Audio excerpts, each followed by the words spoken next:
3 सितंबर 1945। आज सत्संग में हुजूर महाराज जी ने फरमाया कि बहुत से सत्संगी 3-3, 4-4 घंटे अभ्यास करते हैं, मगर गुरु से प्रेम नहीं, इसलिए वैसे के वैसे ही उठ खड़े होते हैं। अगर किसी को गुरु के किसी काम पर अविश्वास हो जाए तो आंतरिक उन्नति बंद हो जाती है।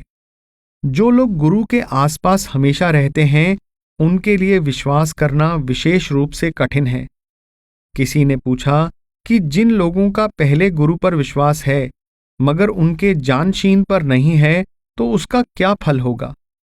जवाब मिला कि अगर पूर्ण विश्वास है तो उन्नति होती रहेगी, लेकिन जो पूर्ण विश्वास वाला है उसको जानशीन पर भी विश्वास होगा, क्योंकि जो सिपाही वायसराय की आज्ञा से पहरे पर खड़ा है, अगर कोई उसकी आज्ञा का पालन ना करे तो वायसराय उस पर नाराज होगा कि उसने मेरी आज्ञा को नहीं माना।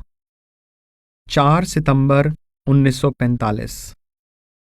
आज सत्संग में हुजूरी वाणी में से यह तन दुर्लभ तुमने पाया, कोट जन्म भटका जब खाया की व्याख्या की गई। हुजूर ने फरमाया कि इंसान को अपना आदर्श ऊंचा रखना चाहिए। उदाहरण के तौर पर एक बहुत बड़ा बादशाह था जिसके कोई औलाद ना थी, परंतु बेशुमार धन दौलत और संपत्ति थी। उसने सोचा कि बेहतर होगा कि यह संपत्ति अपनी प्रजा को बांट दूं। इसलिए उसने एक 5-6 मंजिल का ऊंचा महल बनवाया। उसकी प्रथम मंजिल में कौड़ियां, दूसरी में रुपए, तीसरी में अशर्फियां, चौथी में हीरे जवाहरात आदि रख दिए और 5वीं मंजिल में स्वयं बैठ गया और प्रजा को हुक्म दिया कि जिसकी जो इच्छा हो लूट कर ले जाए। कई तो पहली मंजिल से ही कौड़ियों की बोरियां भरकर ले गए। जो उनसे अधिक मनचले थे, उन्होंने दूसरी मंजिल में जाकर रुपए उठाए और बोरियां भरकर घरों को ले आए। जो उनसे अधिक चतुर थे, उन्होंने तीसरी मंजिल पर चढ़कर अशर्फियां बांध ली और प्रसन्नतापूर्वक घर आ गए। और जो उनसे भी अधिक बुद्धिमान थे, उन्होंने कहा कि और ऊपर चढ़ें। वे चौथी मंजिल में से हीरे जवाहरात आदि भरकर ले गए। मगर 1-2 जो बहुत ही बुद्धिमान थे, उन्होंने कहा कि आखिर में जाकर देखना चाहिए कि आखिरी मंजिल में क्या है। जब वे वहां पहुंचे तो वहां बादशाह स्वयं बैठा था। बादशाह बहुत प्रसन्न हुआ कि तुम हीरे जवाहरात अशर्फियां छोड़कर यहां तक पहुंचे हो। मैं तुमको अपना ताज और तख्त देता हूं। ये संत हैं जो आखिरी मंजिल तक पहुंचकर परमात्मा से मिलकर उसमें समा जाते हैं। यह महल इंसान का शरीर है। यह दुनिया प्रथम मंजिल है। बहुत से लोग तो धन दौलत, मान बढ़ाई, काउंसिलों की सदस्यता पाकर या देशभक्ति आदि से ही प्रसन्न होकर रह जाते हैं। वे अपने अंदर और अधिक खोज नहीं करते। ये सबसे नीचे रहे। उनको परमात्मा ने इंसानी शरीर देकर अवसर दिया था कि इससे फायदा उठाकर मालामाल हो जाएं, लेकिन वे कौड़ियों पर ही प्रसन्न होकर रह गए। केवल संत हैं जो सब बीच के कम कीमती माल को छोड़कर धुर मंजिल पर पहुंचे और खुदा के ताज और तख्त को प्राप्त कर लिया। 5 से 6 सितंबर 1945। आज सत्संग में हुजूर ने फरमाया कि डेरा के डाक खाने का मैं मालिक हूं। जिस किसी को कोई शिकायत हो वह मेरे पास करे, भागता हुआ डाक विभाग में ना जाए। फिर फरमाया कि लोगों का विचार होता है कि मैंने अमुक काम अमुक व्यक्ति के कहने पर किया। वे क्या समझते हैं कि मैं मिट्टी का माधव हूं? क्या मुझ में अपनी बुद्धि नहीं? हां, यह ठीक है कि मैं प्रत्येक कार्य में उसकी सलाह ले लेता हूं जिसके संबंध में वह काम हो, मगर करता अपनी इच्छा अनुसार हूं। इसके बाद तुलसी साहिब रचित रत्न सागर में से सत्संग हुआ, जिसका वर्णन करने से पहले एक यूरोपियन स्त्री सत्संगिन के पत्र का कुछ भाग यहां वर्णन किया जाता है जो उसके अभ्यास के संबंध में है।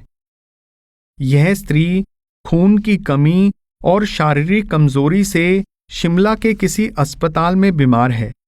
वहां से यह पत्र आया है। आज भजन में मन पहले से बहुत ही अच्छी तरह लगा, थोड़ी देर के लिए ही सही। पहले पहले मैं लाखों मील तक खिंचती चली गई। ऐसा लग रहा था कि मैं दिव्य किरणों के सहारे उड़ रही हूं। वे किरणें रंगों से भरी और अद्भुत रागों से गूंज रही थी। मैंने ऐसे राग कभी नहीं सुने। होते होते मैं आप तक पहुंची और आपके साथ महाशून्य को पार किया। मुझे हर तरफ डर का वातावरण अनुभव होता था, लेकिन मैं घबराई नहीं। अंधेरे से संबंधित हर प्रकार की कठिनाइयां मुझे चारों ओर से घेरे हुई थी, लेकिन मेरी आत्मा की ज्योति आपके स्वरूप के श्वेता वर्ण हरे प्रकाश से चिपकी रही।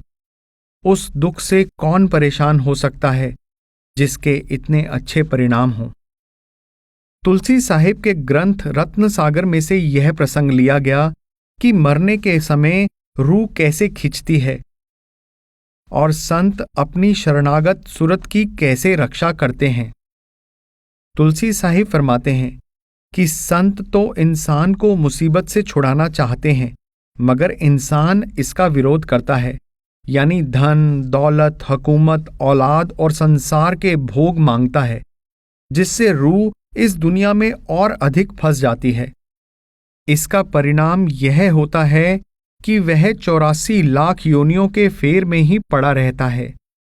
अब मौत के हाल का वर्णन करते हैं कि मरने के वक्त नाड़ी यानी नब्ज में सर्दी मालूम होती है, तो प्राण, पांचों सूक्ष्म तत्व और रूह ये सब जिस रास्ते दाखिल हुए थे उसी रास्ते से बाहर निकलना चाहते हैं। रूह 10वें द्वार यानी पार ब्रह्म से आई और इसकी किरण पांचों सूक्ष्म तत्वों पर पड़ने से प्राण पैदा हुए। सब शरीरों में रूह की ही शक्ति है। यह तालु के रास्ते आई और तालु से नाभि पर इसका प्रतिबिंब पड़ा और वह प्रतिबिंब शरीर के रोम रोम में फैल गया। जैसे सूर्य का प्रकाश पानी पर पड़ता है और पानी से टकराकर बाहर फैल जाता है, बस इसी प्रकार रूह के प्रकाश से सारा शरीर प्रकाशित है। अब जैसे एक पतंग उड़ाने वाला लड़का पतंग उड़ाता है और पतंग की डोर को ढील दे देकर पतंग ऊपर की ओर बढ़ाता है, और जब खेल चुकता है तो डोर को खींचकर गोला बनाकर जमीन पर गोला और पतंग दोनों को रख देता है। इसी प्रकार यह रूह सिर के रास्ते आकर सारे शरीर में फैली है। मौत के समय इसकी सब किरणें सिमटकर सिर में इकट्ठी हो जाती हैं और शरीर बेसुध और चेतना रहित हो जाता है। इसे शरीर और दुनिया की खबर नहीं रहती। पहले सब किरणें नाभि में एकत्रित होती हैं और नाभि से उठकर तालु में इकट्ठी हो जाती हैं। साथ ही पांचों तत्व और प्राण भी खिंच जाते हैं। उस वक्त काल कान के रास्ते प्रवेश पाकर रूह को पकड़ना चाहता है। वहीं दाईं ओर मुर्शदे कामिल यानी पूर्ण सद्गुरु की बैठक होती है। वे अपने उस सेवक की रूह को शीघ्र पकड़ लेते हैं जिनको उन्होंने नाम दिया है। काल निराश होकर चला जाता है। अगर उस वक्त सद्गुरु की सुध बिसर जाए तो काल प्रसन्न होता है। फिर मुर्शिदे कामिल यानी पूर्ण सद्गुरु अपनी रूह में उस सेवक की रूह को लगाकर ऊपर रूहानी देशों को चल देते हैं। जैसे मछली बंसी से खींची आती है, ऐसे ही रूह को सद्गुरु खींच लेते हैं। यहां 3 रास्ते हैं, बाईं ओर काल, दाईं ओर सद्गुरु और दोनों के बीच में से रूह के जाने का रास्ता है। अष्टदल कमल यानी नुक्ताए स्वेदा में नीली पंखुड़ी में काल और सफेद में मुर्शिद की जगह है। तुलसी साहिब फरमाते हैं, नैन श्याम और सेत के मद सुरत की लाग, जो जैसे सद्गुरु मिले तैसे तिनके भाग। जिस रूह का प्रेम प्यार सद्गुरु में है वह मरने पर सद्गुरु में ही लीन होगी। और किसी तरह से छुटकारा नहीं है, चाहे कितनी ही तपस्या करे, योग करे या दान पुण्य करे। बिना मुर्शिदे कामिल यानी पूर्ण सद्गुरु के काल से बचना असंभव है। अब उनकी मौत का हाल सुनो, जिन्हें इस जिंदगी में मरने से पहले मुर्शिदे कामिल यानी पूर्ण सद्गुरु से नाम नहीं मिला। ऐसे लोगों पर काल का अधिकार होता है। स्वर्ग में, इस नाशवान संसार में, पाताल में या 14 भुवनों में कोई भी ऐसा नहीं जो पूर्ण सद्गुरु के बिना काल से बच सके। काल जबर जुल्मी बड़ा, खड़ा रहे मैदान, कर कमान खींचे फिरे, मारे गोसा तान। कर यानी हाथ, गोसा यानी तीर या भाला। अब शिष्य तुलसी साहिब से पूछता है कि यह काल कौन है जिसके अधीन यह सब दुनिया और 14 भुवन हैं और जो इन सबको खाता है। तुलसी साहिब जवाब देते हैं कि ये सब रूहें चाहे सृष्टि के किसी भी मंडल में हों, इनका स्रोत मकामे हक यानी सचखंड या सतपुरुष है, जो पारब्रह्म यानी सुन अर्थात हु से परे चौथे पद में हुक्मरान है। जो रूहें चौथे पद से नीचे हैं, उनको सतपुरुष ने काल के हवाले कर दिया है। काल रूहों को फना नहीं कर सकता और ना ही करना चाहता है, बल्कि उनको 5 तत्वों के पिंजरों में कैद करके कई प्रकार के दुख दे रहा है। सब शरीर उस काल ने बनाए हैं और काल इन रूहों को अलग अलग शरीरों में डालकर दुख देता है। इस काया में जो जीव जैसे कर्म करता है, उसके अनुसार उसको काल दूसरी काया, भली या बुरी, अमीर या गरीब की दे देता है।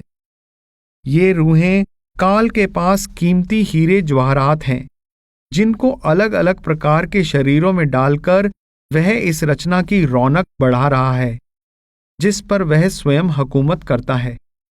वह किसी को उस रहीम और दयाल पुरुष का पता नहीं चलने देता।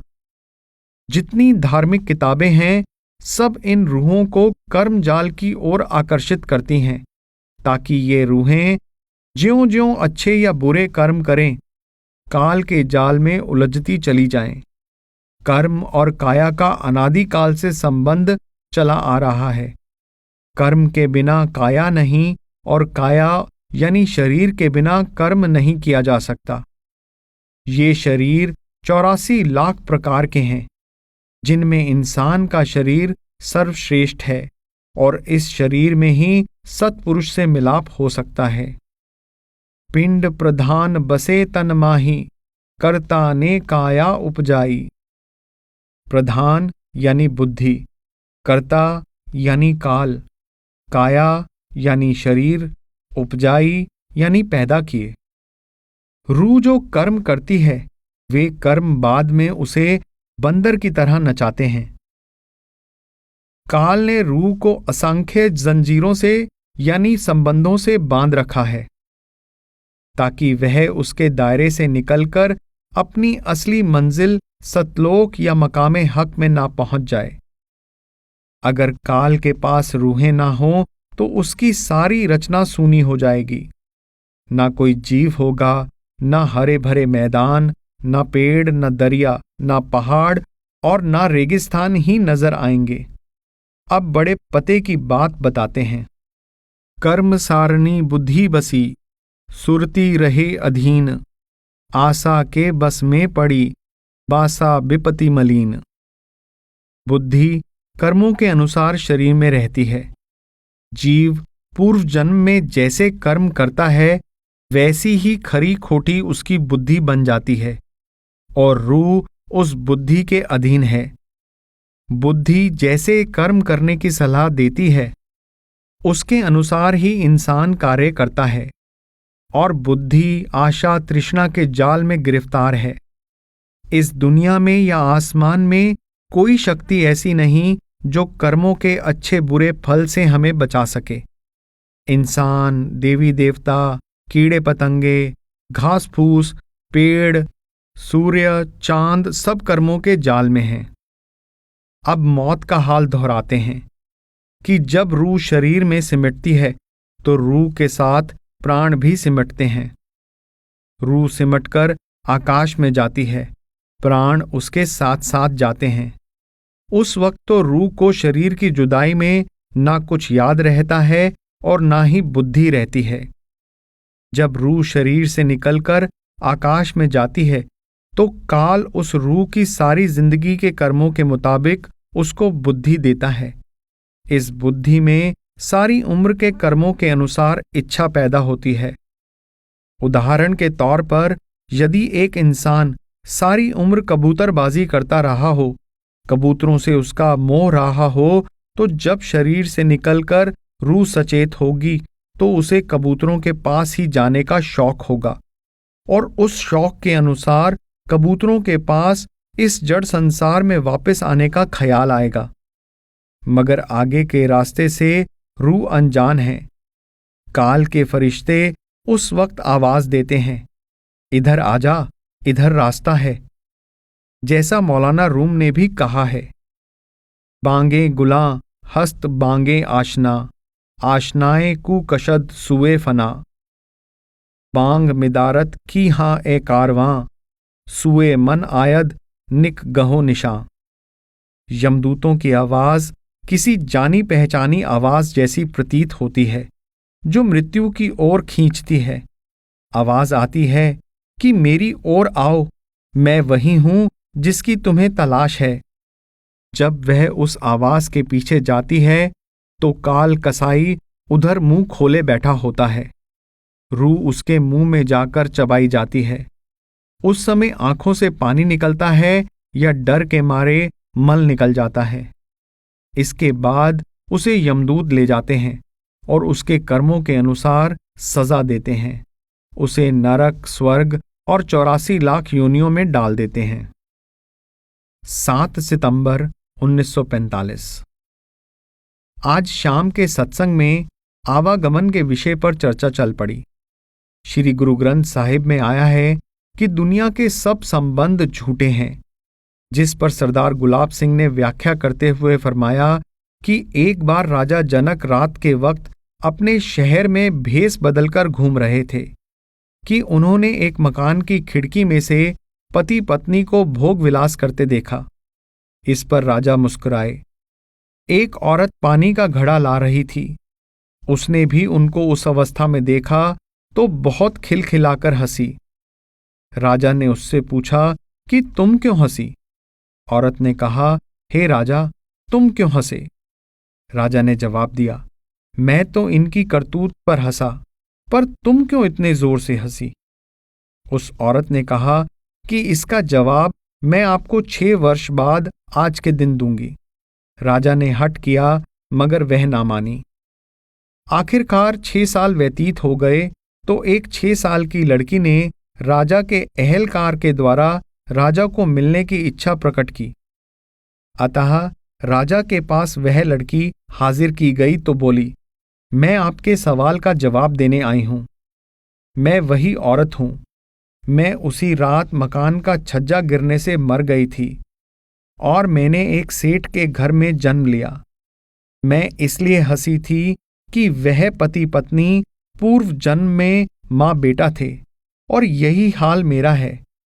मेरी शादी आज मेरे लड़के से जो मुझसे पहले मर गया था, हाल ही में हुई है। देखो, यह सब काल और माया का चक्कर है।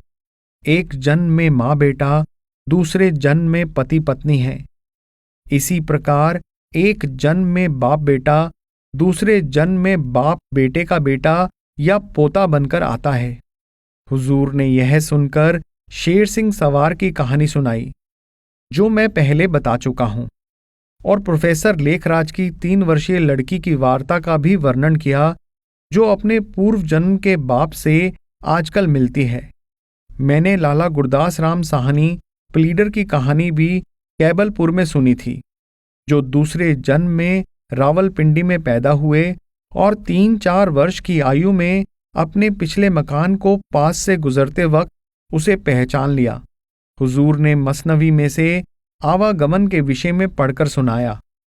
गाहे शजर दर बागहा, गाहे समर बर शाखहा, अजदस्ते खूबा दर दहन आरामीदा गाहे खून शुदम नुतफा, शुदा अज रहम बेरू शुदम, मन नौ पिदर रा याफ्तम, मन चार दह मादर दीदा अर्थात मैं कई बार बागों में वृक्ष बना और कई बार टहनियों पर फल बनकर उगा, कई बार सुंदर युवतियों के हाथों उनके पेट में गया, कई बार मैं रक्त और वीर्य बनकर गर्भ में पैदा हुआ और मैंने कई माँ बाप देखे।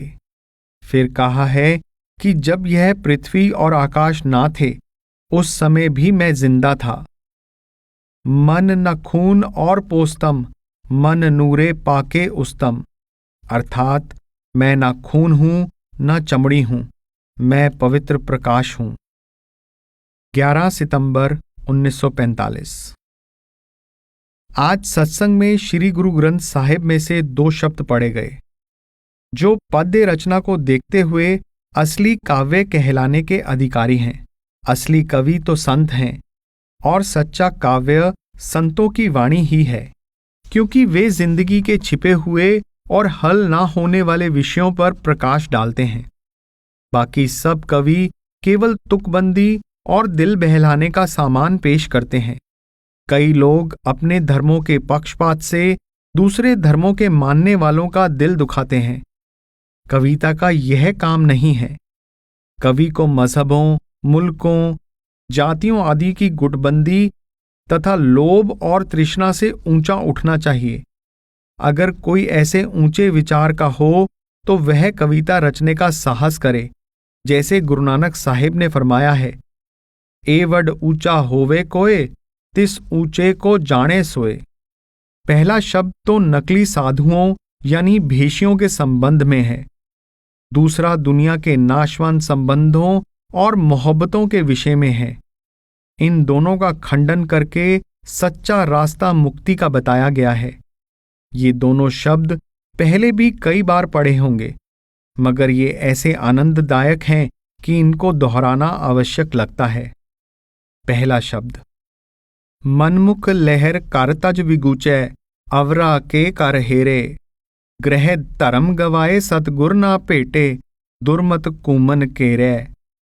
दिसंतर पवे पाठ पढ़ थाका, तृष्णा होए वधेरे, काची पिंडी सबद न चीने, उदर भरे जैसे टोरे। बाबा ऐसी रवत रवे सन्यासी, गुर कै सबद एक लिव लागी, तेरे नाम रते त्रिपतासी। कोली गेरू रंग चढ़ाया, वस्त्र पेख पेखारी। दूसरा शब्द, कापड़ फार बनाई खिंथा, चोली माया तारी, कर कर मांगे जग पर बोधे, मन अंधे पतहारी। परम पुलाना शब्द न चीने, जुए बाजी हारी। अंतर अगन न गुर बिन बूझे, बाहर पुअर तापे, गुर सेवा बिन भगत न होवे, क्यों कर चीनस आपे। निंदा कर कर नरक निवासी, अंतर आत्म जापे। 68 तीरथ परम विगूचै, क्यों मल धोपे पापे। छाणी खाक विभूत चढ़ाई, माया का मग जोहे। अंतर बाहर एक न जाने, साच कहे ते छोहे। पाठ पढ़ै मुख झूठो बोले, निगरे की मत ओहे। नाम न जपई क्यों सुख पावे, बिन नावे क्यों सोहे। मूंड मुडाए जटा सिख बाधी, मौन रहे अभिमाना। मनवा डोले दह दिस धावे, बिन रत आत्म ज्ञाना। अमृत छोड़ महाबिख पीवै, माया का देवाना। हाथ कमंडल कापड़िया, मन तृष्णा उपजी भारी। स्त्री तजकर काम व्याप्या, चित लाया पर नारी। सिख करे कर सबद न चीनै, लंपट है बाजारी। अंतर बिख बाहर निबराती, ताजम करे खुआरी। सो सन्यासी जो सतगुर सेवै, विच्चों आप गवाए। साधन भोजन की आस न करई, अचिंत मिले सो पाए। बके न बोले खिमा धन संग्रह, तामस नाम जलाए। धन गिरही सन्यासी जोगी, जे हर चरणी चित लाए। आस निरास रहे सन्यासी, एकस स्यों लिव लाए। हर रस पीवे ता शांत आवे, निज कर ताड़ी लाए। मनुआ न डोले गुरमुख बूझे, तावत वरज रहाए। ग्रह शरीर गुरमति खोजे, नाम पदार्थ पाए। ब्रह्मा बिसन महेश सरेसठ, नाम रते विचारी। खाणी बाणी गगन पताली, जनता जोत तुम्हारी। सब सुख मुकत नाम धुन बाणी, सच नाम उर धारी। नाम बिना नहीं छूटस नानक, साची तर तू तारी। शिव पुराण में भी भक्ति पर जोर दिया गया है और इसके 12वें अध्याय में कहा है कि ज्ञान का मूल भक्ति है। भक्ति का मूल पवित्र कर्म और अपने इष्ट की पूजा करना है तथा इसका मूल आधार सद्गुरु है और सद्गुरु सत्संग से प्राप्त होते हैं। फिर कहा है, संगत्या गुरु राध्यत गुरो, मंत्रादि पूजनम। पूजना जायते भक्ति, भक्त्या ज्ञानम प्रजायते। सत्संग से गुरु मिलता है और गुरु के मंत्र का अभ्यास करने से भक्ति पैदा होती है और भक्ति से ज्ञान पैदा होता है। इस शिव पुराण में फिर उमा संहिता के 26वें विशेष अध्याय में शिवजी ने पार्वती को यह उपदेश दिया है। शिवजी फरमाते हैं, ऐ देवी, मैं उस ज्ञान को कहता हूं जो प्रत्येक को नहीं देना चाहिए। केवल श्रद्धावान, भक्तिवान, बुद्धिमान, निर्मल और धर्मात्मा व्यक्ति को देना चाहिए। वह कैसा ज्ञान है जिसको केवल विशेष लोगों को बताना चाहिए। फरमाते हैं, योग को जानने वाला मनुष्य रात के समय जब सारी दुनिया सो जाए तो अंधेरे में एक मुहूर्त तक अपने अंगूठों से कानों को बंद करके आवाज को सुने और ध्यान करे। यह शब्द इस प्रकार का है जैसे मलयुक्त मेघ आकाश में शब्द करते हैं।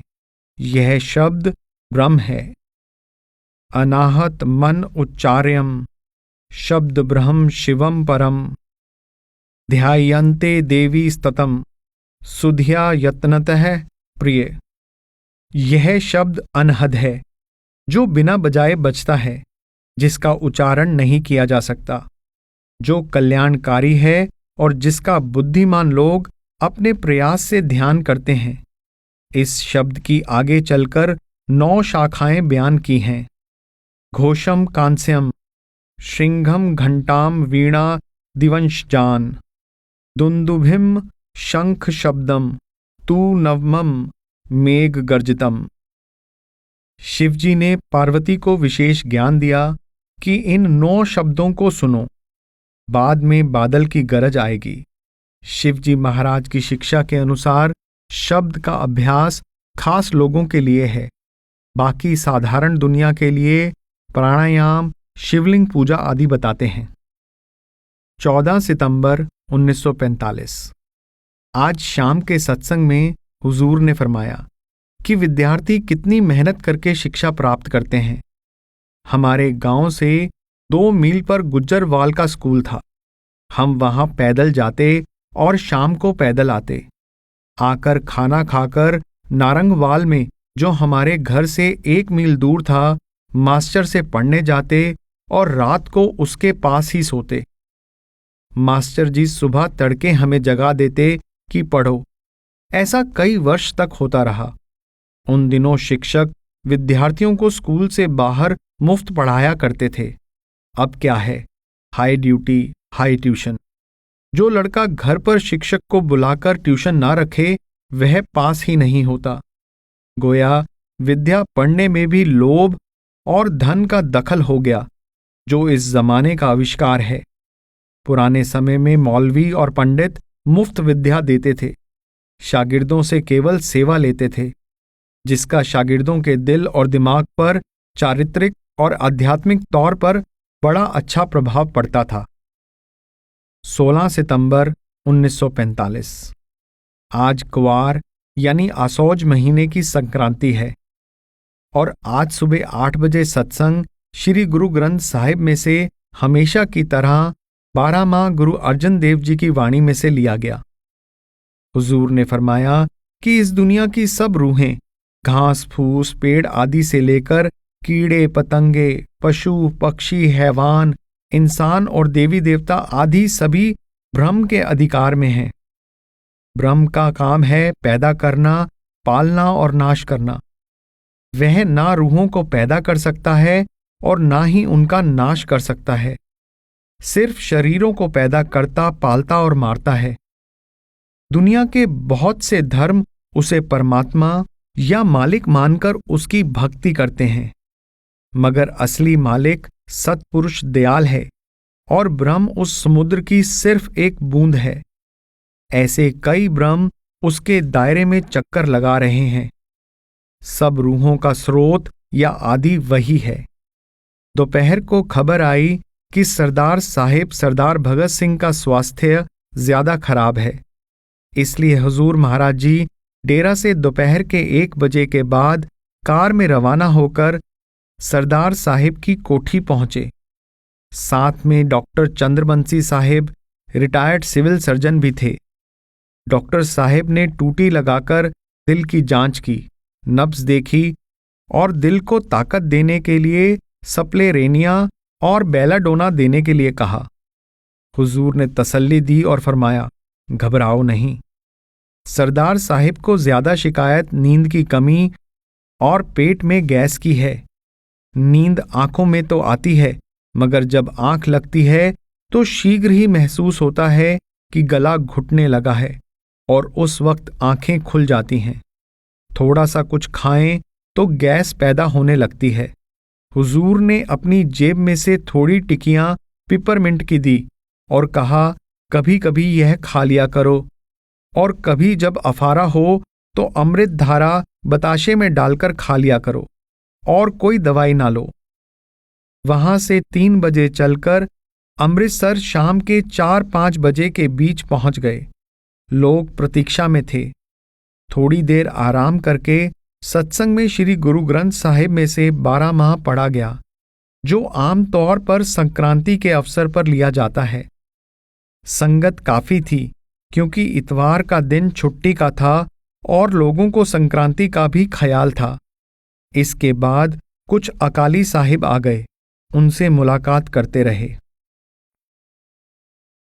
17 सितंबर 1945। आज सुबह 10 बजे के करीब हुजूर काला घनूपुर की ओर, जो खालसा कॉलेज के पीछे है, कार द्वारा रवाना हो गए। हुजूर का इरादा तो बहुत सुबह जाने का था, मगर 16 सितंबर की रात चांदनी रात थी। इसलिए बहुत सारे सेवादार एक ट्रक और एक बैलगाड़ी लेकर रात को ही काला घनूपुर चले गए और सारी रात लकड़ियां लाद लाद कर ढोते रहे।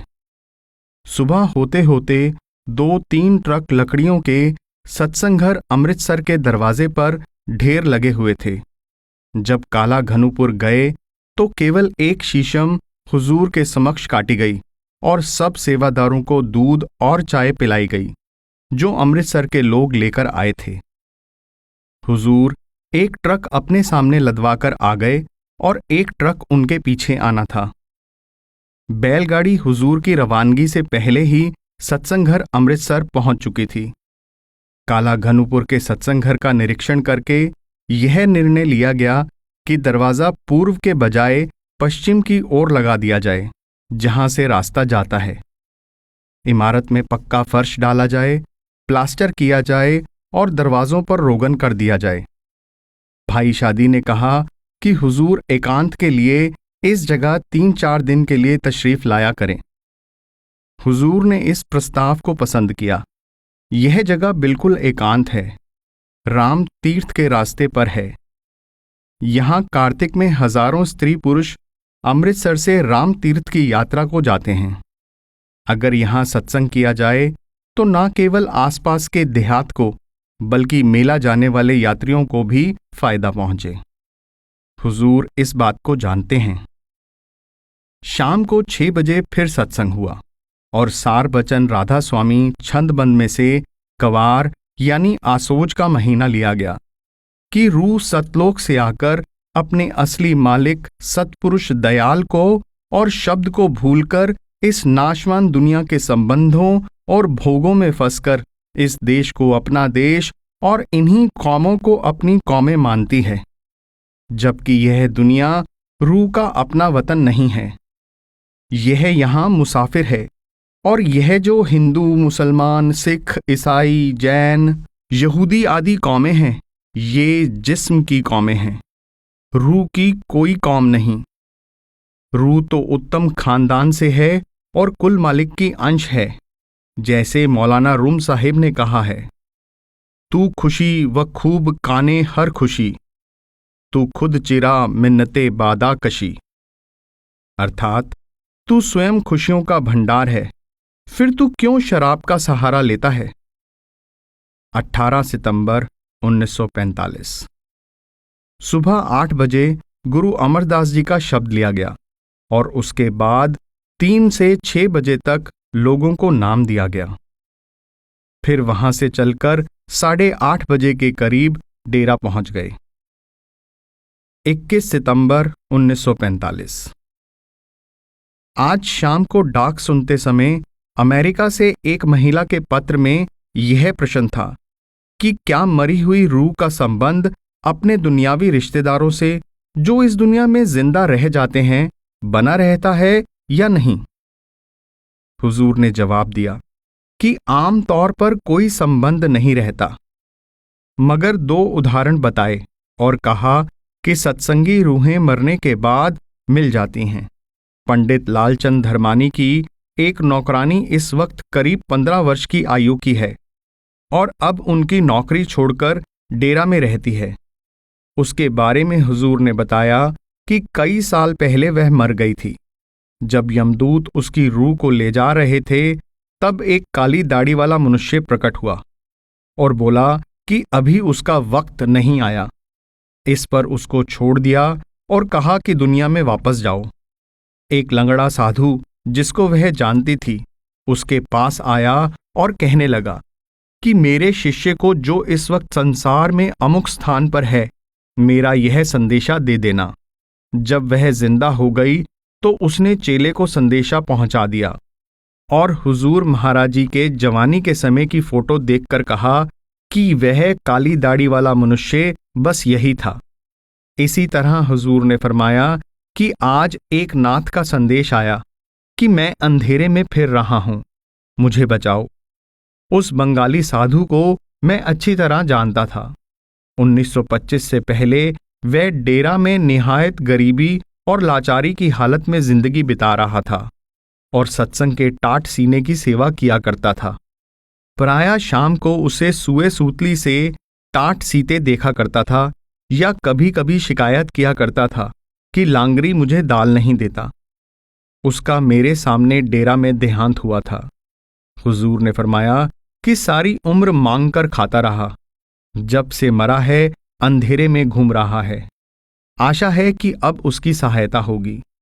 शाम के सत्संग में स्वामी जी का यह शब्द लिया गया, सुरत बुंद सत सिंध तज आई 10वें द्वार, वहां से उतरी पिंड में बसी आए 9 वार। मौलाना रूम साहिब मसनवी में कहते हैं कि चूं मरा अज नेस्ता बुरीदा अंध, अज नफीरम मर्द वजन नलीदा अंध। अर्थात बांसुरी पुकार करती है कि जब से मुझे जंगल से काट कर लाए हैं, मेरे दुख भरे रागों को सुनकर स्त्री पुरुष रोते हैं। रूह ब्रह्म से नहीं आई, बल्कि ब्रह्म से परे मकामे हक यानी सतलोक से आदि में आई और 10वें द्वार यानी पार ब्रह्म में से होकर इस शरीर में दाखिल हुई। फिर कहते हैं, मन इंद्री संबंध कर पड़ी जगत की लार, जन्म जन्म दुख में रही बही 84 धार, सुध भूली घर आदि की सत पुरुष दरबार, नर देही जब जब मिली किया न सदगुरु प्यार, संशय रोग भर मत रही क्यों कर उतरे पार, सतगुर संत दया करी, आए धर अवतार। बौ विधि अब समझावही, मारग शब्द पुकार। काल बिछाया जाल अस, गुप्त किया मतसार। अगर अब भी रूह, मन और इंद्रियों का संबंध छोड़ दे, जो पूर्ण सद्गुरु की सहायता के बिना असंभव है, तो वापस अपने असली वतन को जा सकती है, वरना एक शरीर से दूसरे शरीर में भटक भटक कर दुख उठाएगी। पूरे सद्गुरु अपनी दया मेहर से इसको शब्द का रास्ता बताते हैं। 28 सितंबर 1945। आज शाम को हुजूर महाराज जी ने हुजूरी वाणी और श्री गुरु ग्रंथ साहिब में से स्वयं सत्संग किया। जग में घोर अंधेरा भारी और बिख बोए था लादिया शब्द लिए गए। 29 सितंबर 1945। आज मासिक सत्संग है। अब की बार अधिक बारिश के कारण, जो 26 सितंबर तक लगातार होती रही, संगत की भीड़ कम रही। सुबह 8:30 बजे सत्संग शुरू हुआ। सरदार गुलाब सिंह ने श्री गुरु ग्रंथ साहिब में से सत्संग किया। उसके बाद हुजूर 10 से 12 बजे तक सेवा पर बैठे।